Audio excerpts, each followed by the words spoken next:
Europe 1, il est 6h45, l'heure d'ouvrir le kiosque d'Europe 1 avec Thomas Soto.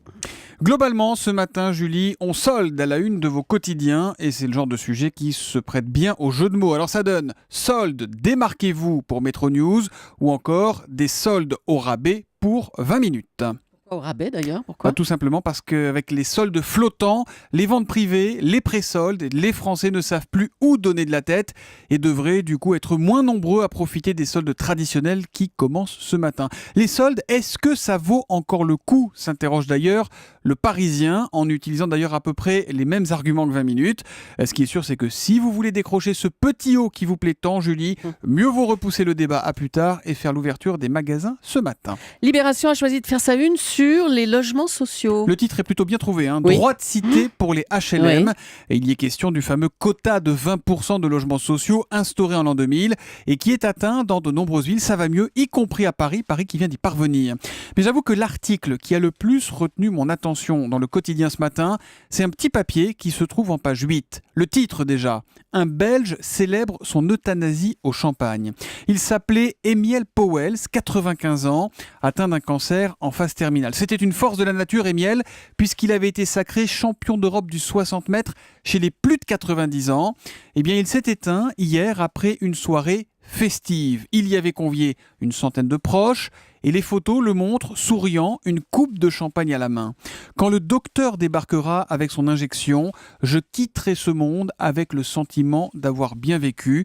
Et de fait, quand le médecin est arrivé pour lui faire la piqûre qui allait l'endormir définitivement, Emiel Pauwels a déclaré avoir vécu la plus belle fête de sa vie.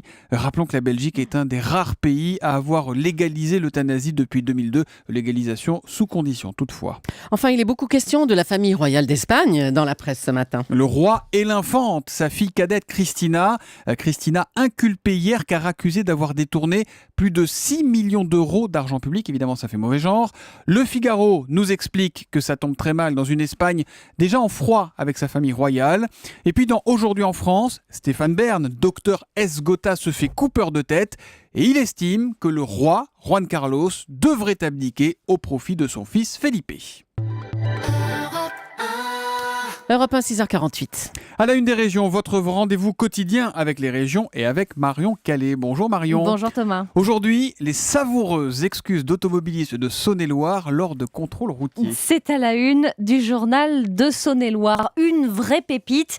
Et le seul titre de l'article en page 4 donne le ton « Je ne téléphonais pas, j'envoyais un SMS ». Si, un automobiliste a bien et bien utilisé cet argument face aux gendarmes. En fait, le journal a recueilli toutes sortes d'anecdotes auprès principalement des pelotons motorisés de Châlons et de Mâcon qui envoient apparemment des vertes et des pas mûres, comme ce jour où un routier s'est mis à genoux sur l'assise pour implorer le gendarme de ne pas lui mettre un PV. Ou cette femme, téléphone au volant, là encore, qui assure que ses oreilles sont trop petites Oui. pour pouvoir y mettre les écouteurs de son kit main libre. Madame, on peut mettre un casque dans ces cas-là, C'est ça marche un aussi. vrai florilège, mais la palme revient sans aucun doute à cette lettre de contestation reproduite en partie par le quotidien. En partie parce que le document fait 4 pages au cours desquelles le contrevenant, flashé à 162 km/h, assure que son véhicule est incapable de rouler à une telle vitesse et le conducteur de lister son chargement, femmes, petits-enfants, remorques, coffre de toit entre autres, et même d'aller plus loin avec un calcul savant censé prouver que les lois de la mécanique ne permettent pas à son véhicule d'aller aussi vite. Le résultat est quand même 238 km/h ratés. Évidemment, l'argument n'y a rien fait.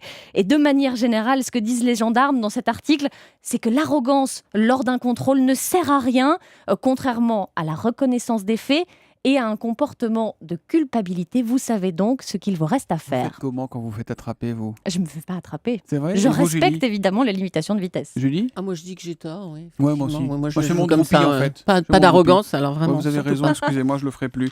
Merci Marion Calais.